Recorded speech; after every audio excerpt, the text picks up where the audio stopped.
Once upon a spring, when the air itself felt like a hot soup spoon, two comrades, Berlioz and Homeless, decided to visit the beer and water buffet. The first, in grey summer attire, of small stature, bald, with a decent hat, and the second reddish, in a cowboy shirt and a checkered cap. Finding it as deserted as a dessert, they ordered apricot soda, which turned out to be as frothy as a barbershop. After a couple of sips, they began to hiccup and sat on a bench, observing the pond. That's when things got strange. The lady in the booth got offended, claiming there was no soda. Then it turned out that beer would only be available in the evening, and the entire alley was empty. Berlioz felt a strange fear, as if he was about to flee from something unknown.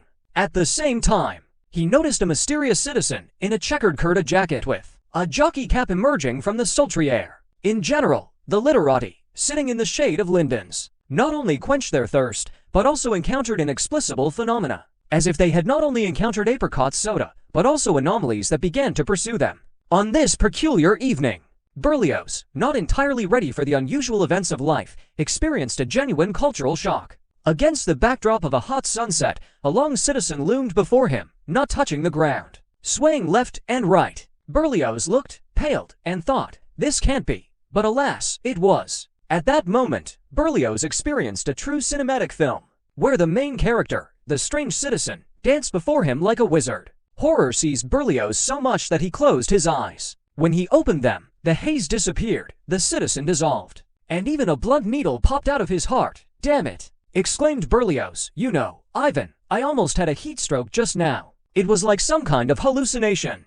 He tried to smile, but his eyes still sparkled with anxiety, and his hands trembled. Gradually, he calmed down, wiped himself with a handkerchief, and, saying quite cheerfully, "Well, so," resumed the speech interrupted by apricot water. The speech was about Jesus Christ. The editor ordered a poet an anti-religious poem, which, unfortunately, did not satisfy him. Homeless portrayed Jesus as black, but that didn't please the editor. He tried to convince the poet that Jesus as a personality did not exist, and all stories about him were just fabrications, myths. Berlioz was a well-read and intelligent man who quoted ancient historians, but the poet, listening to him, paid more attention to apricot soda, lisped, and said, "Ugh, darn water." Thus began the lecture on Jesus in an empty alley, where the editor confronted Ivan with knowledge of history and religion. Spring in Moscow is a time when even pigeons become cleaner than usual, and citizens with ambitions appear in Patriarch's ponds. The first, Mikhail Alexandrovich Berlioz, looked as if his hat had dreamed of being the emblem of some fantastical country all his life. The second, poet Ivan Nikolaevich Panirev, or, as his friends called him, Homeless, who seemed to have just returned from a journey with cowboy slippers in his luggage. And then, as they discussed how the Aztecs molded a figure of Huitzilopochtli from dough, a mysterious foreigner appeared. Descriptions of him in the archives were surprising. Either he was small, with golden teeth, limping on his right leg, or huge, with platinum crowns, limping on his left leg. In the end, he turned out to be tall, in an expensive suit, with teeth half metallic, and with black and green eyes. Friends guessed he was not just a foreigner, but probably French, Polish, or something in between. The foreigner, expressing enthusiasm for their atheism, suddenly thanked them for valuable information. It seems that Moscow spring is a time when atheists become a sight for foreigners. The traveler turned out to be a real atheistic detective, scanning house windows in search of dishonest atheists. Berlioz thought he wasn't English, and Homeless wondered how the foreigner spoke Russian so smoothly. Then the mysterious guest became interested in evidence of the existence of God. Berlioz, regretfully, announced that all 5 proofs had long been archived. The foreigner exclaimed, "Bravo," and told about Kant's 6th proof. Berlioz, in amazement, thought, "Who is he, and why does he speak Russian so well?" In his usual style, Homeless suggested sending Kant to the Solovki Islands, but this only inspired the foreigner, who agreed and added that Kant had been in more remote places for 100 years. Berlioz bulged his eyes, and Homeless, as always, responded with insolence. Then the foreigner wondered who manages life if there is no God. Homeless replied that people themselves manage, to which the mysterious guest remarked that managing requires a precise plan. Apparently, even atheists must have an annual calendar for managing humanity, to control their lives. He envisioned scenarios where a person, thinking they control their destiny, suddenly encounters unexpected obstacles, such as lung sarcoma or a tram accident. Berlioz, listening to the foreigner, begins to doubt that he is indeed a foreigner. He's not a foreigner, he's just a strange guy, he thinks in amazement. And then, an unexpected proposal. The foreigner, like a true gentleman, offers homeless a cigarette. It turns out, he has a gigantic cigarette case, painted in red gold, and when opened, it gleams with a diamond triangle. The literati are amazed not so much by the brand of cigarettes as by the luxury of the cigarette case. Berlioz and homeless contemplate the origin of the mysterious stranger in their minds, and each draws their conclusions. Berlioz, no, he's not a foreigner. Homeless, who knows, but the cigarette case is cool, right? And here we are again in the world of the mysterious foreigner and his predictions. Berlioz, trying to show his underestimated Russian logic, claims that a person knows what to do in the evening, and even if a brick falls on their head on Brania Street, it will be half a misfortune. But the mysterious foreigner, as if out of a magic trick, suggests that the real tragedy is that a person is sometimes suddenly mortal, and he cannot know what awaits him this evening.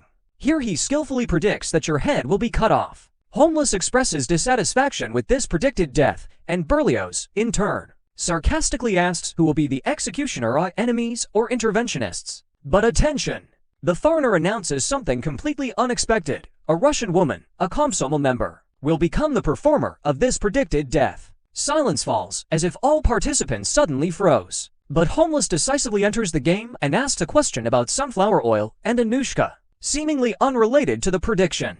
However, the mysterious foreigner again gives cryptic answers, linking sunflower oil to the impossibility of holding a meeting because Anushka bought and spilled it. Well, Berlioz and Homeless, in their style, continue to try to decipher the brilliant conclusions of the mysterious stranger, who, in turn, does not take offense but simply laughs joyfully. And here before us is the drama of the literati, tied to a meeting with a mysterious professor who, being under the linden trees, is in no hurry to leave. The fun begins when he suddenly reveals his incredible travels, stating that he has been everywhere, but unfortunately, I didn't bother to ask the professor what schizophrenia is. Unlike many, the unknown knows both of their names and effortlessly demonstrates a newspaper article about a poet who forgot about his fame due to predictions. The poet tries to impress Berlioz that this is a spy, not a tourist, but he still falls into confusion.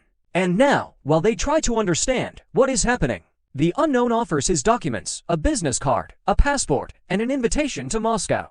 But as it turns out, everything is not so scary, and he is indeed a professor, which pleases the literati. But here's the main twist: the professor turns out to be an expert in black magic, invited to study ancient manuscripts. Here both Berlioz and Homeless understand that they are not dealing with an ordinary tourist, but a person with a quite unusual specialty. Oh yes, a historian, exclaimed Berlioz, seeing in the professor a kind of savior from ignorance. Do you think we will discuss ancient periods? Perhaps the origin of cultural phenomena or the influence of great civilizations? Yes, I am a historian, proudly confirmed the scholar, hinting that tonight at Patriarch's Pawns there would be a most interesting story. Here, of course, the fun begins. Berlioz and Homeless look at each other in amazement. The most interesting story at Patriarch's Pawns. What a surprise! The professor, taking both literati to the seclusion under the linden trees, decides to share his unexpected knowledge. Bear in mind that Jesus existed. Berlioz, trying to politely reject such an unexpected statement, says, "We respect your knowledge, but we have our own point of view."